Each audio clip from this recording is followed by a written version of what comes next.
6 novembre 1927.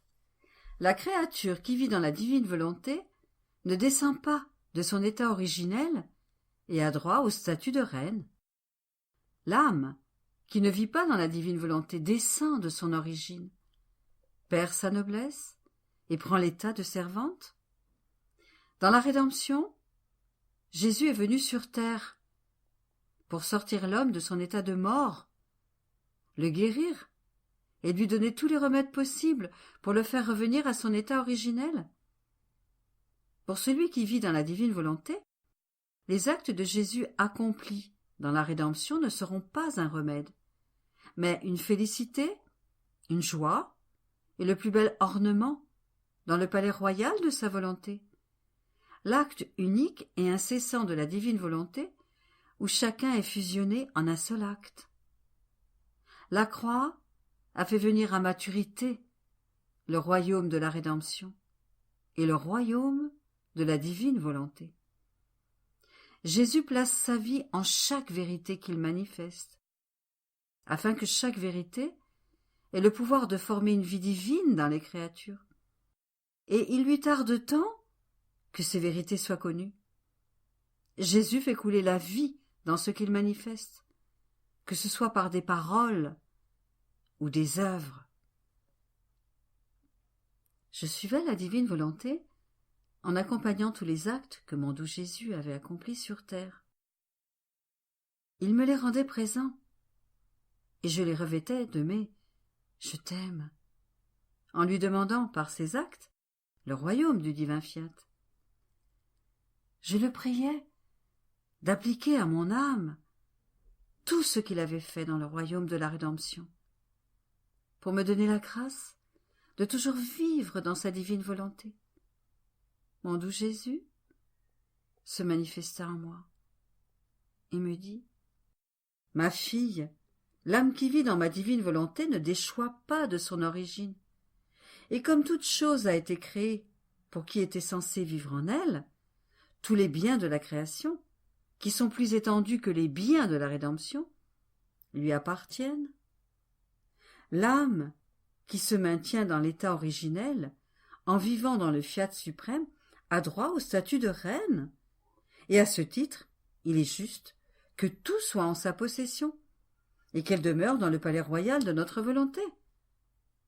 Il est juste également qu'elle possède des soleils, des cieux et des mers, et que le roi lui-même demeure avec elle, et soit sa félicité, comme elle est la félicité du roi. C'est pourquoi les biens de la création doivent être plus étendus. Car comment pourrait-elle être reine sans avoir des domaines et des royaumes pour y régner?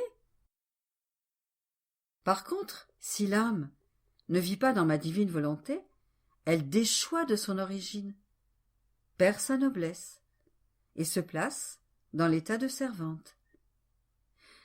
Les royaumes et les empires ne sont alors pas de mise.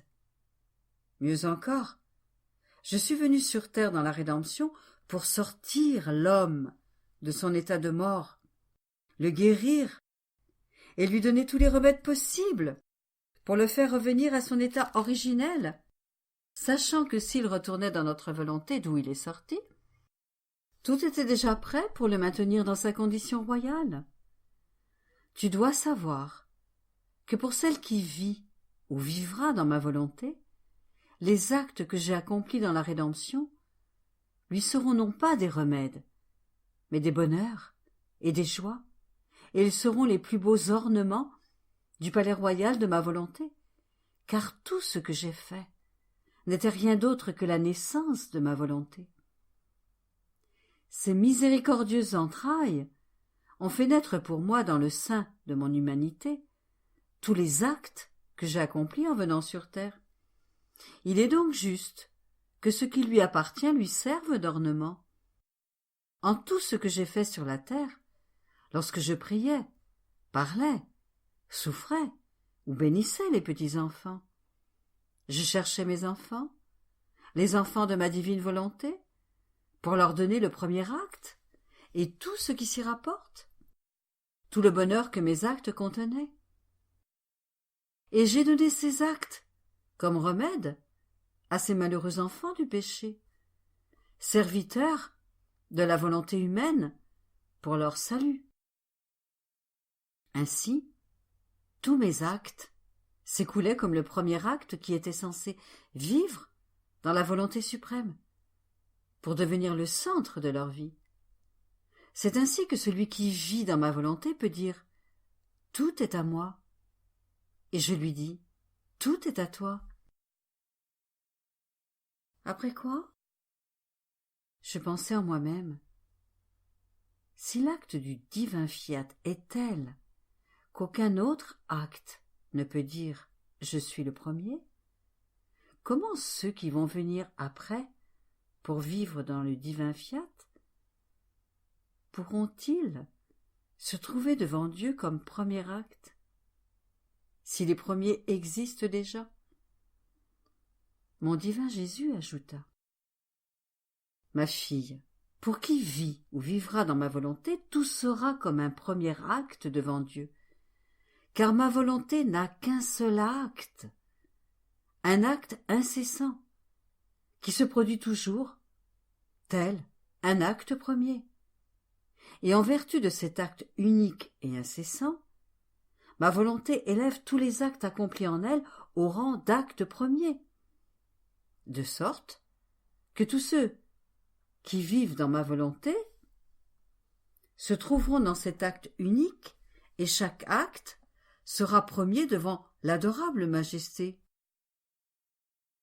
Par conséquent, dans ma divine volonté, il n'y aura ni avant ni après, et tous seront fusionnés en un seul acte.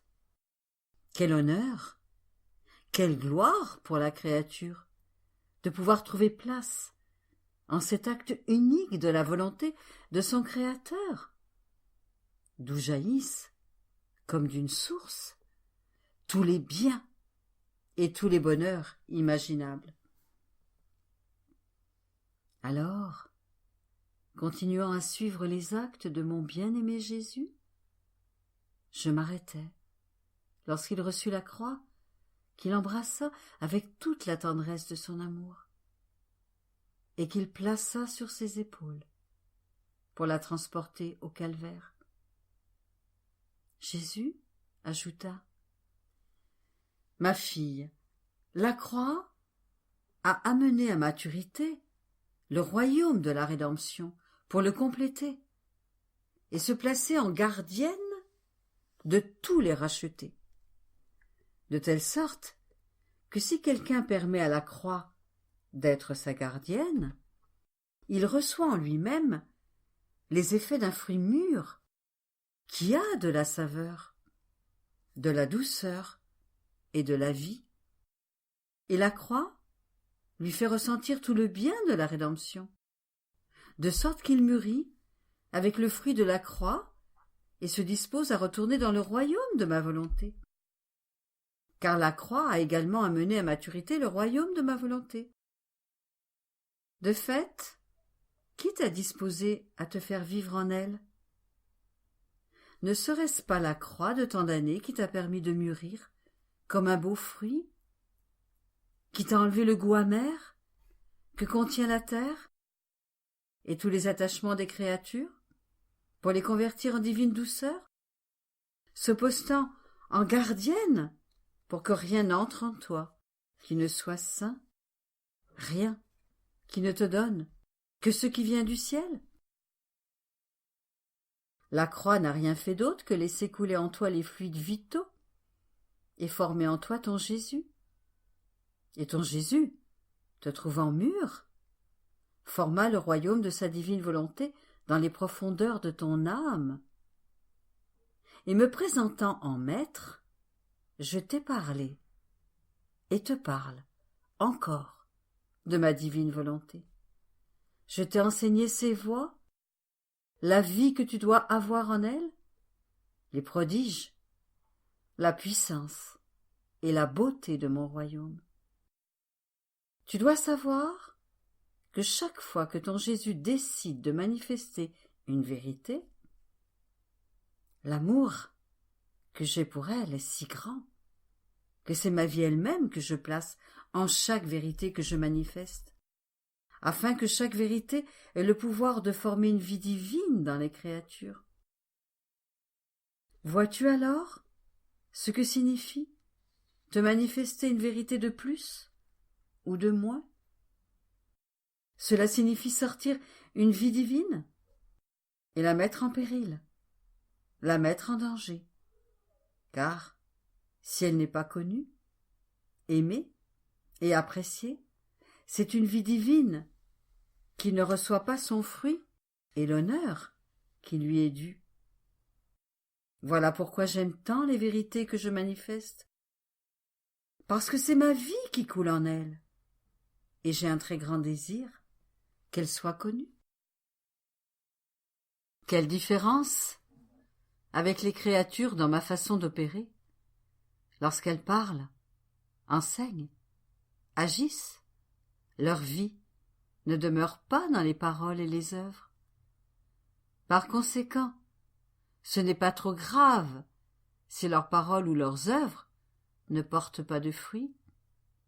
Moi, par contre, je souffre énormément, car c'est de la vie que je fais couler dans ce que je manifeste. 10 novembre 1927. L'âme seule avec Jésus et Jésus seul avec l'âme. La création d'Adam. Si Adam n'avait pas rejeté le divin fiat, uni à lui, il aurait rempli de ses actes toutes les choses créées. Adam se plaçait lui-même dans toutes les choses créées. Le premier modèle dans la création était l'être suprême, sur qui l'homme était censé modeler tous ses actes, avec son Créateur. Adam était censé être le second modèle, sur qui tous ses descendants étaient censés se modeler. Dieu a appelé Louisa pour former le modèle sur qui les autres créatures doivent se modeler, pour retourner au fiat du Créateur. Celui qui doit faire revenir le royaume du divin fiat doit faire des modèles à la ressemblance de son Créateur. La divine volonté administre l'aptitude et tout ce qui est essentiel pour pouvoir former les mêmes modèles de Dieu. La créature qui aime son Créateur dans la création, le divin fiat de Dieu, la puissance qui peut faire toutes choses et qui sait comment faire toutes choses. Faites couler dans tous vos actes la vie de la divine volonté. Je me sentais totalement abandonnée dans le fiat éternel, seule avec Jésus, comme si rien d'autre n'existait. Et je me disais, je suis seule, je ne sens en moi que la grande mère de la divine volonté, et rien d'autre n'existe pour moi. Jésus lui-même disparaît et se cache dans sa lumière infinie. Et s'il se fait voir un instant, les rayons du soleil de la divine volonté l'inondent, et ma pauvre vue, dans sa faiblesse, est incapable de le regarder. Et j'attends que mon Jésus, ma vie, s'éloigne de cette lumière, ou qu'il la rende moins éblouissante, pour que je puisse à nouveau le voir. Et je me plains de cette lumière, qui cache à ma vie celui qui est la vie de ma pauvre âme. Oh, si la lumière du bienheureux fiat était moins aveuglante, je pourrais voir mon doux Jésus, car je sens souvent sa touche divine, son souffle rafraîchissant, et parfois ses lèvres qui me donnent un baiser. Et avec tout ça, je ne le vois pas. Tout ça, à cause de cette bienheureuse lumière qui me le cache. Ô sainte volonté de Dieu, combien tu es forte et puissante, si tu peux me cacher mon bien-aimé Jésus. Je pensais à cela et à d'autres choses, lorsque Jésus, mon très grand bien, sortit de cette lumière aveuglante, pour que je puisse le voir, et il me dit, « Ma fille, tu es seule avec moi, et je suis seule avec toi. Et comme tu es seul avec moi, je me centralise entièrement en toi. Car étant seul avec moi, je peux te remplir entièrement de moi-même. Il n'y a pas un seul endroit en toi où je ne m'installe pour te transformer en moi et où la grâce extraordinaire n'entre naturellement. Lorsque l'âme est seule avec moi, je suis libre de faire ce que je veux. Je suis seul à jouir de cette âme, et mon amour va jusqu'à la folie. Il me pousse à user de tant de stratagèmes amoureux que si les autres créatures pouvaient tout voir et tout entendre, elles diraient « Il n'y a que Jésus qui sache aimer autant, et de façon aussi surprenante et ingénieuse. » Pour l'âme qui vit seule avec moi, je suis comme serait le soleil s'il pouvait centraliser toute sa lumière sur une seule plante. Cette plante recevrait en elle toute la vie du soleil et jouirait de tous ses effets, alors que les autres plantes ne recevraient qu'un seul effet, ce qui suffit à la nature de la plante. Par contre, la première, comme elle reçoit toute la vie du soleil, reçoit également tous les effets que contient la lumière. C'est cela que je fais. Je centralise toute ma vie dans cette âme, et il n'y a rien en moi dont elle ne puisse jouir. Quant à la créature qui n'est pas seule avec moi, comme je ne peux pas centraliser ma vie en elle, elle est sans lumière, elle ressent le poids de la ténèbre, et son être est divisé en autant de parties qui la divisent. Ainsi, l'âme qui aime la terre se sent divisée avec la terre. Si elle aime les créatures, les plaisirs, les richesses, elle se sent divisée, morcelée et tirée de tous côtés, de telle sorte que son pauvre cœur vit dans l'anxiété et connaît la peur et les amères déceptions. C'est tout le contraire pour l'âme qui vit seule avec moi. Après quoi, je continuai ma ronde dans la divine volonté, et, arrivé en Éden, je glorifiai mon Créateur, dans l'acte d'insuffler la vie dans le corps de mon premier père, Adam, par son souffle tout-puissant. Et mon aimable Jésus, se manifestant en moi, me dit « Ma fille, avec quel ordre et quelle harmonie l'homme a été créé. Adam a été fait par nous, roi de la création. Et à titre de roi, il avait la suprématie sur toute chose. Et s'il n'avait pas rejeté notre fiat, dont il possédait l'unité, il aurait durant toute sa vie rempli toute chose de ses actes. À titre de roi et de propriétaire, toute chose devait de droit subir son action et être revêtue de sa lumière, car chacune de ses actions était un soleil surpassant l'autre en beauté. Il était censé former la couronne de toute la création. Il n'aurait pas été un vrai roi s'il n'avait pas connu chacun de ses royaumes, et s'il n'avait pas eu le droit de placer ses actes dans toutes les choses que nous avions créées. Il en était comme d'une personne propriétaire d'une terre, et qui, à ce titre, a le droit de la parcourir, d'y planter des fleurs, des plantes et des arbres. Bref, d'y faire tout ce qu'elle veut. Avec le pouvoir de notre divin fiat, il faisait ce qu'il voulait.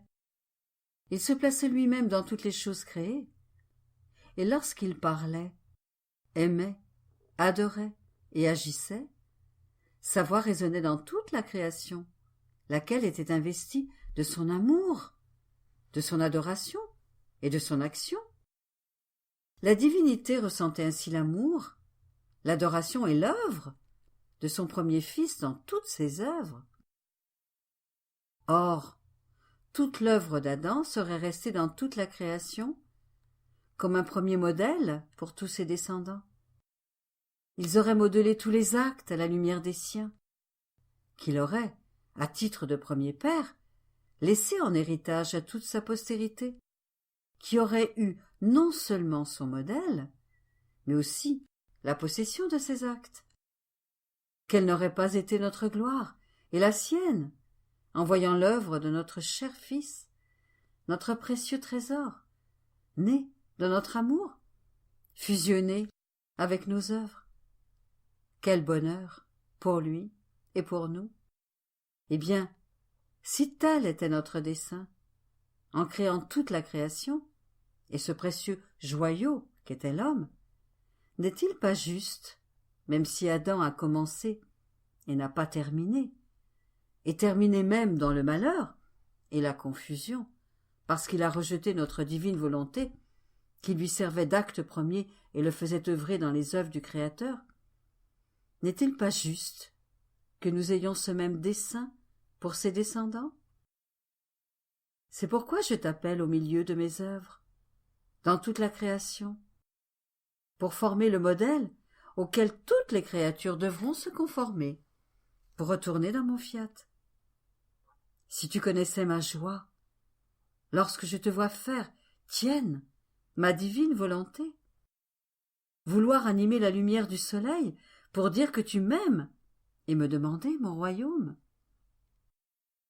Lorsque tu veux prêter ta voix à la rapidité du vent, au murmure de la mer, aux fleurs, à l'étendue du ciel, au chant des oiseaux, pour que tous me disent qu'ils m'aiment, qu'ils m'adorent, et que vous voulez le royaume du divin fiat.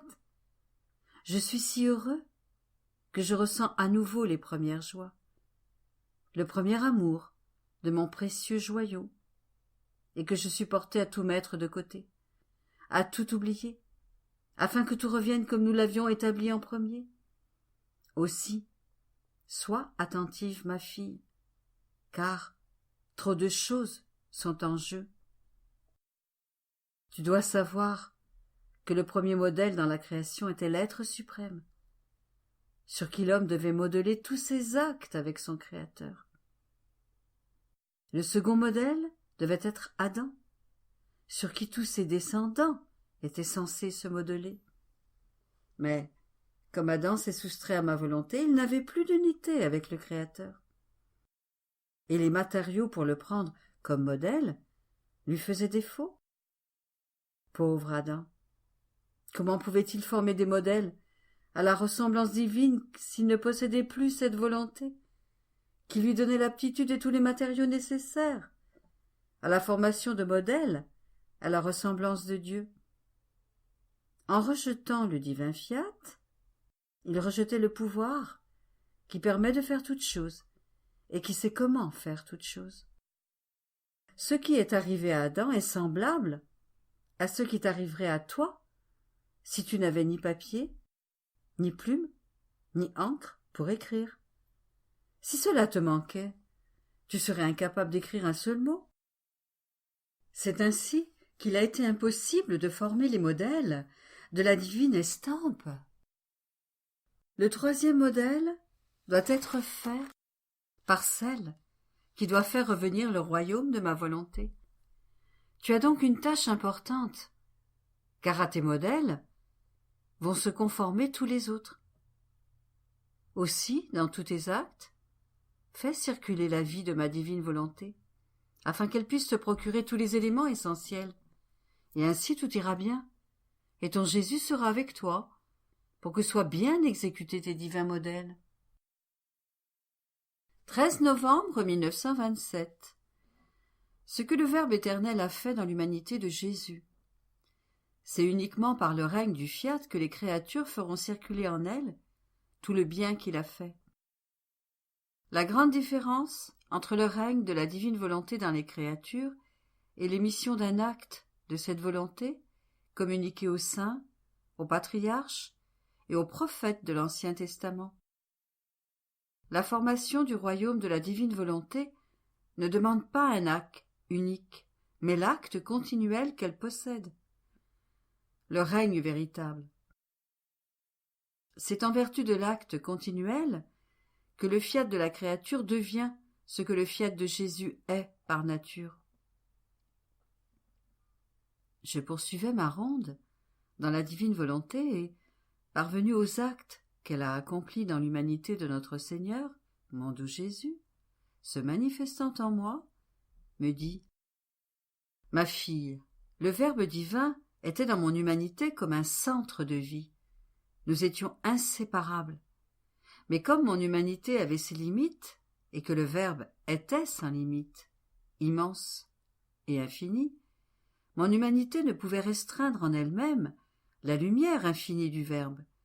Cette lumière surabondait, de telle sorte que ses rayons, débordant du centre de mon humanité, sortaient de mes mains, de mes pieds, de ma bouche, de mon cœur, de mes yeux et de tout mon être, si bien que tous mes actes s'écoulaient dans cette lumière qui, plus que les rayons du soleil, revêtait toutes choses et retraçait tous les actes des créatures pour se donner elles-mêmes, afin que leurs actes, revêtus de cette lumière, prenant sa forme et fusionnant avec elle, puissent acquérir la valeur et la beauté de ces actes. Mais quelle ne fut pas la douleur de mon humanité, en voyant ces actes rejetés par les créatures, dans la lumière même du Verbe éternel, et de voir le Verbe lui-même empêché d'opérer sa transformation dans les créatures.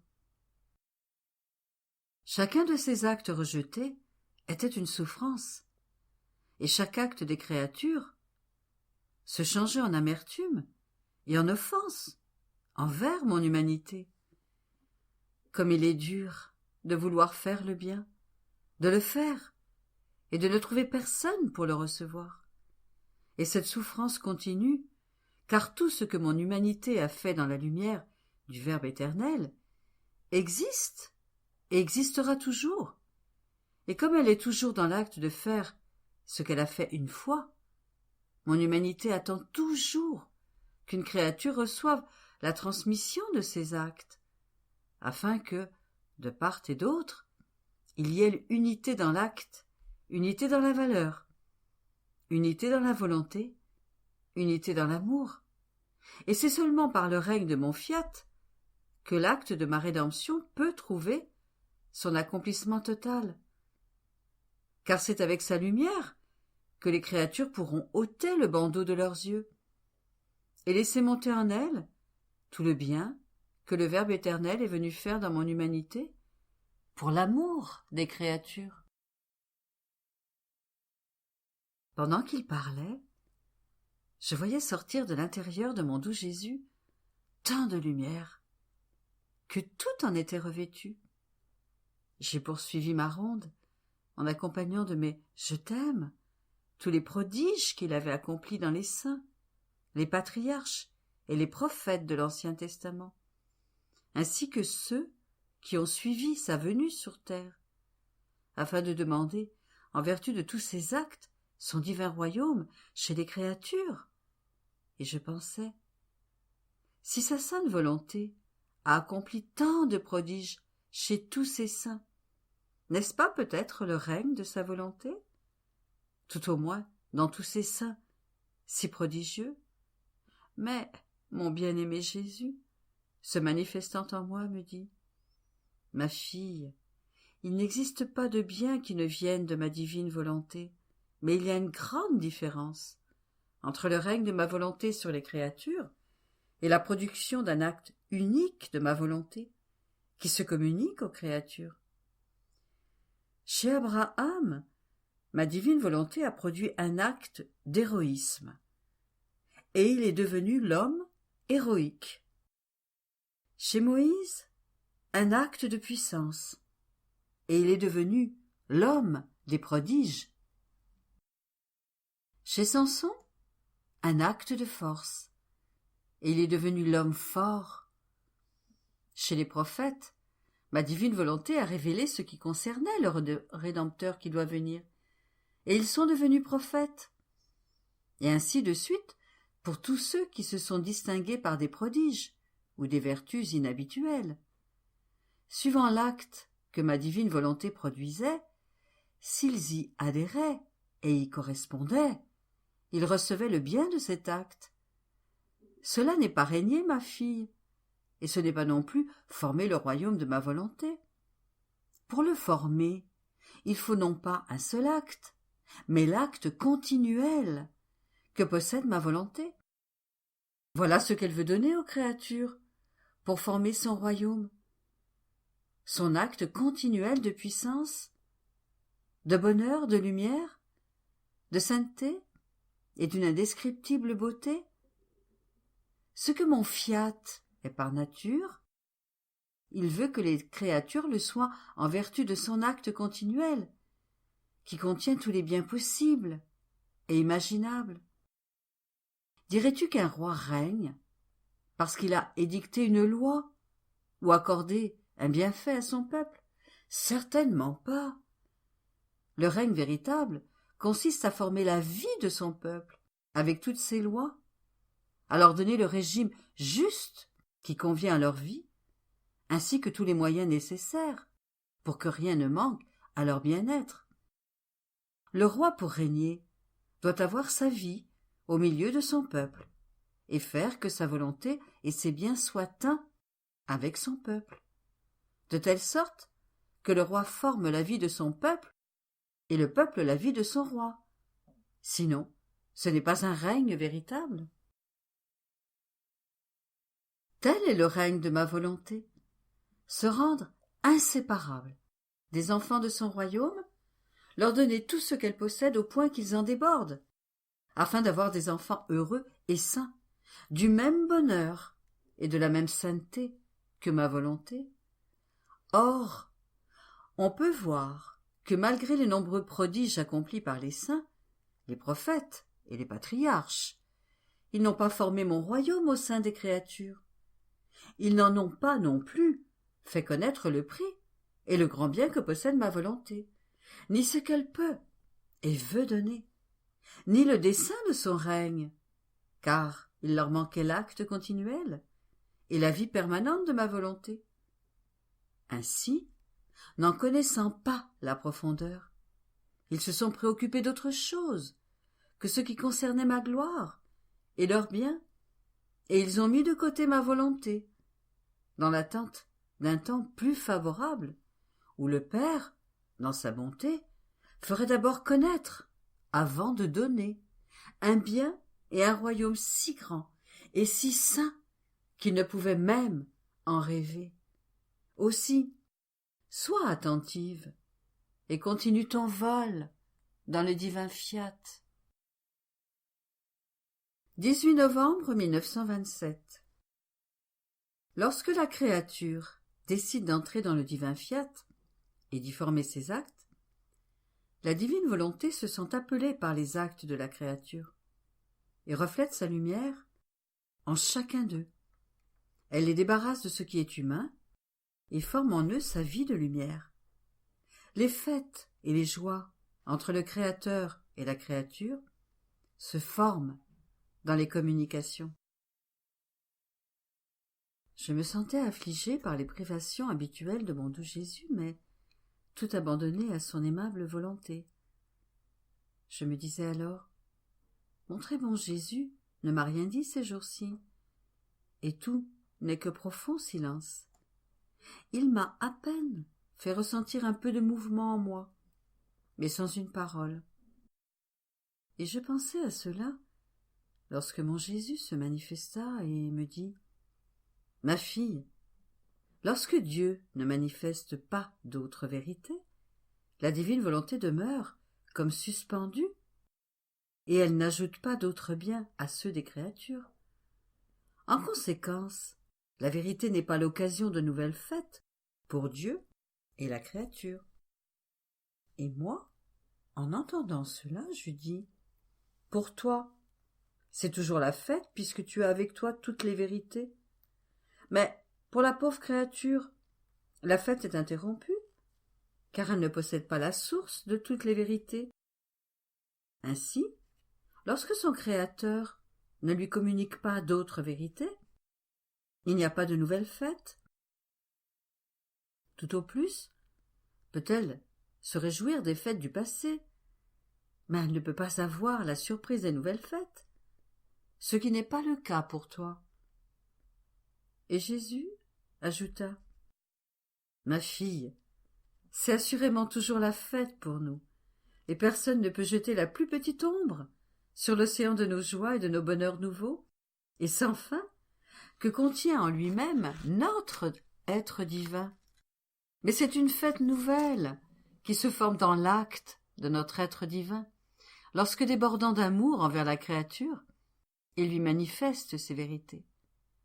Voir la créature redoubler de joie chaque fois que nous lui manifestons d'autres vérités est pour nous une nouvelle fête.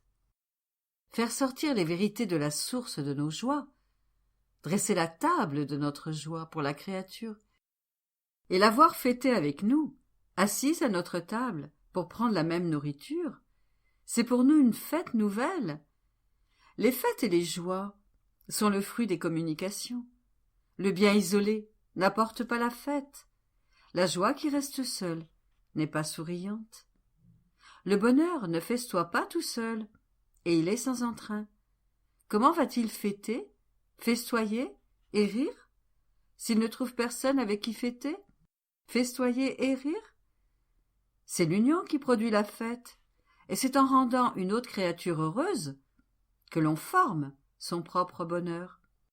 C'est pourquoi, si nous avons nos propres fêtes, qui jamais ne nous manquent, il nous manque la fête nouvelle que nous ne donnons pas à la créature. Si tu savais notre joie et notre bonheur, en te voyant toute petite, assise à notre table, te nourrir des vérités de notre suprême volonté, sourire à sa lumière, prendre nos joies pour faire en toi le dépôt de nos richesses, t'embellir de notre beauté et comme enivré par tant de bonheur, t'entendre répéter « Je veux le royaume de ton fiat ». Si tu savais notre joie, tu remuerais alors ciel et terre pour obtenir de mon fiat une intention. Et quelle intention? L'intention de faire connaître ce même bonheur à toute la famille humaine. Car il semble que ta fête ne peut pas être complète si elle ne rend pas les autres créatures heureuses de ce même bonheur qui est le tien, en vertu de ma volonté. Si tu pouvais faire connaître à toutes les créatures tout ce que tu sais de ma volonté, et faire partager à toutes le bonheur que tu possèdes, ne serait-ce pas pour toi une nouvelle fête? Et ne serais-tu pas doublement heureuse d'avoir communiqué ce bonheur à d'autres? Et moi, certainement, mon amour, si je pouvais faire entrer toutes les créatures dans ta sainte volonté, combien plus grand serait mon bonheur et ma satisfaction? Et Jésus, eh bien, je suis comme cela. À notre bonheur sans fin et qui nous met toujours en fête, s'ajouterait le bonheur de la créature. Aussi, lorsque je vois ton désir de connaître nos vérités, je me sens portée à les manifester et je dis « Je veux célébrer ma nouvelle fête avec ma petite fille. Je veux rire avec elle et l'enivrer du même bonheur. » Ainsi, durant ces jours de silence, notre nouvelle fête t'a manqué et la tienne nous a manqué, à nous aussi. Il se tut un instant, puis il ajouta « Ma fille, lorsque tu décides d'entrer dans mon divin fiat et d'y former tes pensées, tes paroles et tes œuvres, tu lances un appel à ma volonté, qui, entendant qu'on l'appelle, répond à cet appel en reflétant sa lumière dans ton acte. Et sa lumière possède la vertu de vider cet acte de tout ce qui peut être humain, pour le remplir de ce qui est divin. Par conséquent, ma divine volonté se sent appelée par tes pensées, tes paroles, tes mains, tes pieds et ton cœur, et elle reflète sa lumière sur chacun d'eux, les débarrasse de tout et forme en eux sa vie de lumière. Et comme la lumière contient toutes les couleurs, ma divine volonté place sur tes pensées une de ces divines couleurs, une autre sur tes paroles, une autre sur tes mains, et ainsi de suite pour le reste de tes actes. Et à mesure que tu les multiplies, ma volonté multiplie ces divines couleurs, revêtues de sa lumière. Oh, qu'il est beau de te voir revêtue d'une telle diversité de tons et de nuances, de pensées divines, pour chacune de tes pensées, chacun de tes actes et de tes pas. Toutes ces couleurs et cette lumière divine te rendent si belle que, c'est pour nous un enchantement, et le ciel tout entier voudrait profiter de cette grande beauté dont mon fiat a revêtu ton âme. Aussi, que ton appel à ma divine volonté soit continuel.